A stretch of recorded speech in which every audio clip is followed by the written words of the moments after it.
Good morning everyone. आइए आज की क्लास में डिस्कस करते हैं हिंदी व्याकरण में यूज होने वाले एक बड़े ही इंपॉर्टेंट टॉपिक को। और ध्यान रखिएगा, आप में से जो भी बच्चे सीजी व्यापम एग्रीकल्चर टीचर के प्रिपरेशन में लगे हुए हैं, हिंदी भी एक काफी इंपॉर्टेंट रोल प्ले करेगा आपके एग्जाम के सिलेक्शन में। सो आइए कुछ बड़े ही बेसिक टॉपिक को सीखते हैं आज के इस क्लास में। शुरुआत करेंगे हम आज इस टॉपिक को ध्वनि क्या होती है इससे, बिकॉज यही ध्वनि है जो आगे चल करके वर्णों का फॉर्मेशन करती है। और फिर यही वर्ण के दो प्रकार हो जाएंगे जिसे आप स्वर एवं व्यंजन के नाम से जानते हैं। अब ये ध्वनि क्या होती है?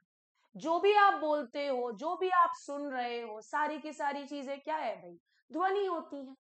और यही ध्वनि आगे चल करके वर्ण बनाएंगी और इसी वर्ण के फिर दो भेद हो जाएंगे, स्वर एवं व्यंजन।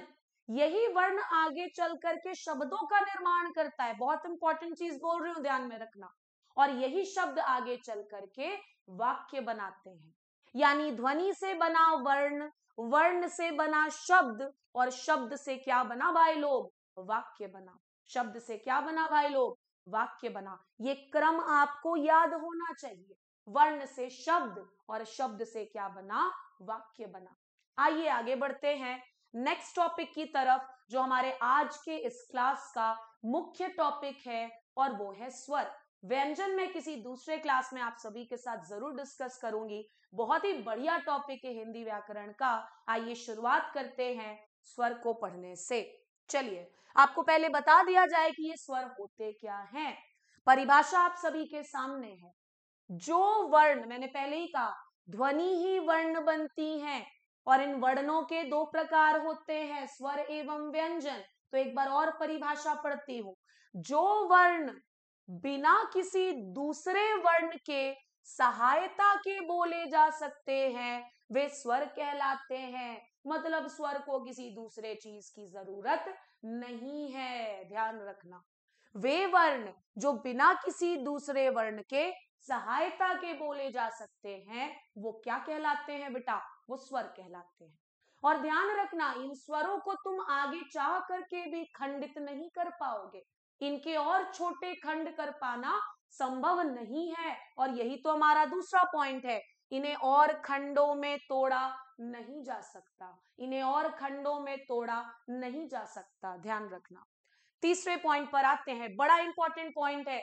व्यापम के पिछले सालों के पेपर को पलटना। मैं केवल ये नहीं कह रही हूं कि तुम एग्रीकल्चर टीचर पलटो, तुम कोई भी व्यापम का पेपर उठा करके पलटोगे जिसमें हिंदी व्याकरण से सवाल थे, वहां पर तुमको स्वर एवं व्यंजन से भर भर के सवाल देखने को मिलेगा। और आज के इस सेशन के बाद स्वर पर आधारित मैक्सिमम सवाल तुम लगा पाओगे, वो भी सही लगा पाओगे। आगे आगे बढ़ते हैं, ध्यान से सुनिएगा। ये व्याकरण की सबसे छोटी इकाई है। कौन भाई? स्वर। स्वर हिंदी व्याकरण की सबसे छोटी इकाई मानी जाती है, और इसे हम मूल इकाई भी कहते हैं। मान लो व्यापम में सवाल आ गया एग्रीकल्चर टीचर के पेपर में, पूछ लिया कि व्याकरण की सबसे छोटी इकाई क्या है भाई लोग? स्वर है। मूल इकाई किसे कहते हैं भाई लोग? स्वर को ही कहा जाता है। अब आओ सबसे इंपॉर्टेंट सवाल पर, जो कि है स्वरों की संख्या। स्वरों की संख्या अभी के अभी लिख लेना, बहुत इंपॉर्टेंट है। स्वरों की संख्या की जब हम बात करते हैं, स्वरों की जब हम संख्या की बात करते हैं, तो दो आधार पर इनकी संख्या को लिखना जरूरी है। एक तो है भाई उच्चारण के आधार पर। उच्चारण के आधार पर हमारे पास स्वरों की संख्या कितनी है? 11। पढ़ना तो सभी को आता है, लिख भी लेना इससे। लेकिन ये जो 11 संख्या है, ये किस आधार पे मैंने बोला?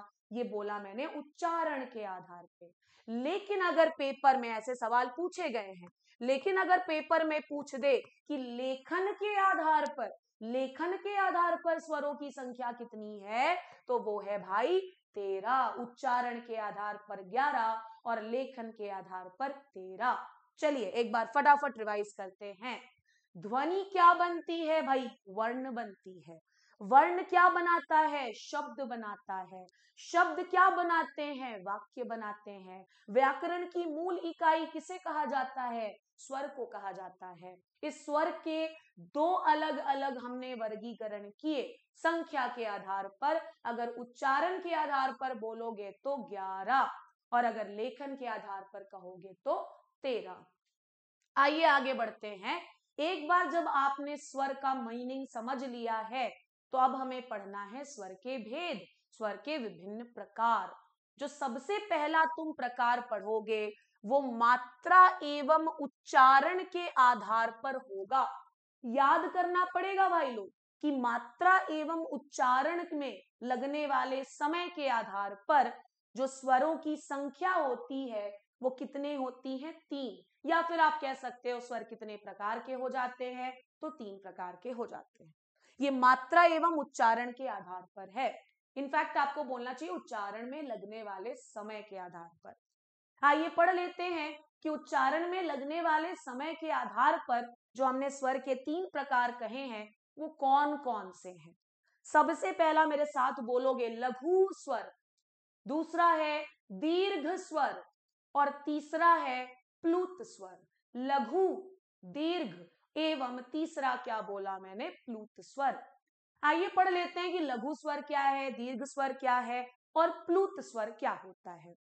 ध्यान रखना सवाल ऐसे भी आ जाते हैं कि लघु स्वर को और किस नाम से जाना जाता है। तो लघु स्वर को भाई लोग ह्रस्व स्वर भी बोलते हैं, ह्रस्व स्वर भी बोलते हैं। आओ परिभाषा पढ़ लेते हैं। इन स्वरों के उच्चारण में कम समय लगता है। लघु, लघु स्वर का मतलब, ह्रस्व स्वर का मतलब ऐसे स्वर जिनके उच्चारण में जो समय लग रहा है वो बहुत कम लग रहा है। और इनकी संख्या कितनी होती है भाई लोग? 4 होती है। इनकी संख्या कितनी होती है? 4। अ, ई, उ और ऋषि का री, 4 है, ध्यान रखोगे। आगे बढ़ते हैं। दीर्घ स्वर, दीर्घ का मतलब ही होता है लंबा, बड़ा भाई बड़ा, लंबा, दीर्घ स्वर। इन स्वरों के उच्चारण में अधिक समय लगता है। किसकी तुलना में अधिक समय? लघु स्वरों की तुलना में। लघु स्वरों की संख्या कितनी थी? 4। लघु स्वरों को और क्या कहा? ह्रस्व स्वर भी कहा। ह्रस्व स्वर की तुलना में दीर्घ स्वरों के उच्चारण में ज्यादा समय लगता है, ध्यान रखोगे। और इनकी संख्या कितनी है? 7 है इनकी संख्या। लघु स्वरों की संख्या थी 4, दीर्घ स्वरों की संख्या कितनी है? 7 है। नाम भी है तुम्हारे सामने, अ, ई, उ, ए, ओ और औ। 7 है इनकी संख्या। और अब हम आते हैं बड़े मजेदार क्लासिफिकेशन पर जिसे हम कहते हैं प्लुत स्वर। प्लुत स्वर का अगर आप मीनिंग समझना चाहोगे तो ध्यान रखना कि जो प्लुत स्वर होते हैं इनके उच्चारण में तुमको लघु स्वरों की तुलना में 3 गुना ज्यादा समय लगता है। 3 गुना ज्यादा समय। जैसे कि उदाहरण के तौर पे तुमने वो गाना जरा सुना है क्या? तू चल मैं आई, सुने होगे ना? हाँ। अरे ये नहीं सुना है तो मुर्गे को बोलते हुए तो सुने ही होगे, कुकड़ू कू, सुने हो ना? कुकड़ू कू बोलते हैं ना, यही तो प्लुत स्वर है जिसके उच्चारण में 3 गुना ज्यादा समय लग जाता है, वो प्लुत स्वर कहलाते हैं। और ध्यान रखना कि प्लुत जो स्वर होते हैं इनका जो चिन्ह होता है वो ऐसा होता है, तुमने देखा होगा ऐसा लगा हुआ, ये चीज याद रखोगे। चलिए आगे बढ़ते हैं। पहला जो वर्गीकरण किया हमने स्वरों का वो किस आधार पर किया? तो वो उच्चारण में लगने वाले समय के आधार पर किया था। अब आगे बढ़ते हैं नेक्स्ट वर्गीकरण पर, जो कि है उत्पत्ति के अनुसार स्वरों के भेद। उत्पत्ति के अनुसार, इससे पहले उच्चारण में लगने वाले समय के आधार पर किया था हम, अभी हम करेंगे उत्पत्ति के आधार पर। और उत्पत्ति के आधार पर स्वरों के जो प्रकार होते हैं वो कितने होते हैं? तो 2 प्रकार होते हैं। उत्पत्ति के आधार पे 2 प्रकार, लेकिन उच्चारण में लगने वाले समय के आधार पर कितने प्रकार थे? 3 प्रकार, लघु, दीर्घ एवं प्लुत स्वर। आगे बढ़ते हैं, कौन कौन से? मूल स्वर और संधि स्वर। मूल स्वर और संधि स्वर। आइए पढ़ लेते हैं मूल स्वर कौन कौन से हैं। मूल स्वर में है अ, ई, उ और ऋषि का री। तुमको कुछ याद आया? मैंने लघु स्वरों में भी इन्हीं चारों का उदाहरण दिया था। यानी हम ऐसा भी कह सकते हैं कि ये जो मूल स्वर हैं वो हमारे ह्रस्व स्वर हैं या फिर लघु स्वर है। ठीक है ना? वही हमारे लघु स्वर हैं या ह्रस्व स्वर है। आगे बढ़ते हैं। चूंकि इनकी उत्पत्ति दूसरे स्वरों के मेल से नहीं होती है, इसीलिए इन्हें मूल स्वर कहते हैं। बिकॉज इनकी जो उत्पत्ति है वो दूसरे स्वरों की सहायता से कतई नहीं हो रही है भाई लोग, याद रखने का है। दूसरा पॉइंट, लघु स्वर को ही मूल स्वर कहते हैं, जो कि मैंने अभी शुरुआत में ही आप सभी के साथ डिस्कस किया था। ये हो गया हमारा मूल स्वर। अब हम आगे आ जाते हैं संधि स्वरों पर। संधि का मतलब ही क्या है? जुड़ करके बनने वाला। आपके सिलेबस में संधि भी है, और ध्यान रखना आज की क्लास आपको बहुत ज्यादा हेल्प करेगी संधि को भी समझने में। तो आइए पढ़ लेते हैं संधि स्वर क्या होते हैं। संधि का मतलब ही है जो जुड़ करके बनते हो। संधि स्वर के भी आगे चल करके दो प्रकार होते हैं। संधि स्वर के भी कितने प्रकार हैं? दो प्रकार हैं। पहला प्रकार है संयुक्त स्वर। कौन सा स्वर? संयुक्त स्वर। और दूसरा जो प्रकार है वो है दीर्घ स्वर। संयुक्त स्वर एवं दीर्घ स्वर बहुत इंपॉर्टेंट है, ध्यान से देखना, 2 मिनट में तुम्हें समझ में आ जाएगा। संयुक्त स्वर देखो कैसे बनते हैं। अ और ई जुड़ करके बना ए, आ और ए जुड़ करके बना ए, अ और उ जड़ा तो बना ओ, अ और ओ जुड़ा तो क्या बन गया भाई? औ बना। ये हो गए बेटा संयुक्त स्वर। तुमने क्या देखा कि जब संयुक्त स्वर बन रहे हैं तो दो अलग अलग स्वर जुड़ रहे हैं, दो अलग अलग स्वर जुड़ रहे हैं। देख लो, दो अलग अलग स्वर जुड़े है कि नहीं? तब जाकर के संयुक्त स्वर बने, तब जाकर के संयुक्त स्वर बने। आगे बढ़ जाते हैं दूसरे प्रकार पर, जो कि था दीर्घ स्वर। जो कि था दीर्घ स्वर। देखो ये कैसे बन रहे हैं, ध्यान से देखना। दो सेम, दो एक समान स्वर के जुड़ने से बना है। अ और अ जुड़ा तो आ बन गया, ई और ई जुड़ा तो ई बना, उ और उ जुड़ा तो क्या बना जी? उ बना। आई होप आप सभी को आज की क्लास को समझने में मजा आया होगा। जरूर कमेंट करके बताएं कि आपको चीजें समझ में आई हैं या नहीं आई हैं, और कोई डाउट हो तो वो भी बिल्कुल मैसेज कीजिएगा।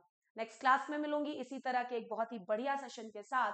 Till then keep watching us and keep preparing. Thank you so much.